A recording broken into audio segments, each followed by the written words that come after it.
Au début, moi j'ai espéré que c'était juste une magouille de la CAF. Mais non. Et je l'ai fait savoir. Et je découvre stupéfaite que nous sommes nous-mêmes responsables de notre turpitude. Que des personnes, quelques personnes, ont sacrifié la dignité de 27 millions de Camerounais.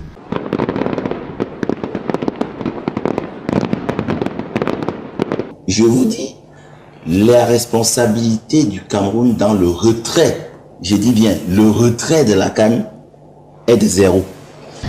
Le retrait de la CAN au Cameroun n'est pas un échec pour le Cameroun.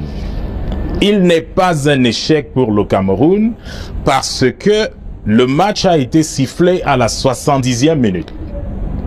Le Cameroun a été jugé 4 mois avant l'échéance. Parce qu'au moment où la CAF prend cette décision, nous sommes le 30 novembre. Je suis surpris que les Camerounais attendent que ce soit des journalistes étrangers qui viennent dire la vérité sur le retrait à notre pays de l'organisation de la CAN. C'est un hold-up, un scandale inacceptable. Je vous assure que moi j'ai été sur le terrain. Le chantier le plus lent aurait été livré début février. Il nous avait été dit par le comité d'organisation locale que tous les projets allaient être prêts fin décembre 2018. On ne peut pas considérer qu'Ahmed Abba soit l'ami du Cameroun. Mais nous le savions depuis. Mais nous n'avons rien fait pour démentir, n'est-ce pas, cette adversité qu'il avait vis-à-vis de nous à travers notre compatriote Issa Hayatou. Si certaines personnes avaient de la dignité, elles démissionneraient, elles auraient déjà démissionné. Le marché a été octroyé le 8 février 2018 pour un délai de livraison de 10 mois. Et nous allons normalement livrer le chantier en fin janvier, début février.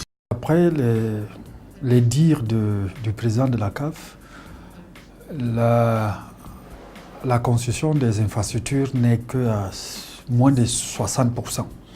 Pour la CAN 2019, les travaux ont vraiment démarré à la mi-2017. Le fait qu'on n'ait pas démarré les chantiers à temps, ce n'est pas dû au fait que nous ne pouvions pas démarrer les chantiers à temps. Moi, je pense que c'est volontairement que les gens ont laissé passer les délais pour qu'au dernier moment, l'on autorise la passation des marchés de gré à gré, comme on l'a vu. Moi, j'ai vu des Camerounais pleurer dans la rue, pleurer de chagrin. Dans tous les autres pays du monde, le responsable politique, c'est le chef de l'État. Cela veut dire qu'il endosse, qu'il le veuille ou non, les bêtises, c'est le vrai mot, les mensonges de ses collaborateurs. La défaite, c'est celle du gouvernement et ses alliés locaux dans le monde du football qui ont privilégié leur profit personnel et clanique. C'est leur défaite, ce n'est pas la nôtre des Camerounais. L'humiliation, on la reçoit comme un coup de massue. C'est à cause de leur défaite que nous sommes humiliés. Il faut faire le distinguo. La vraie défaite, ce serait que les Camerounais ne se ressaisissent pas. Parce qu'on peut tomber, c'est encore mieux quand on tombe de se relever. Lorsque la task force arrivait sur le site, et la task force vous disait telle chose doit être faite avant vendredi, monsieur, telle chose devait être faite avant vendredi.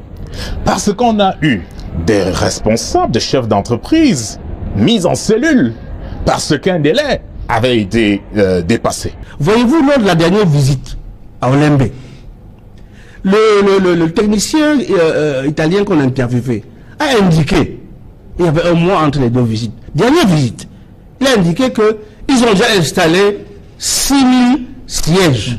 6000 sièges avec un écart d'un mois d'installation. 6000 sièges. 6000 sièges dans un stade qui attend 60 000 sièges. Ça veut dire quoi? Ça veut dire que s'ils ont pu en un mois installer 6000 sièges, les 54 000 sièges auraient été installés en combien de mois? Il nous aurait fallu 10 mois supplémentaires pour les installer. À quelque chose de bien malheur est bon.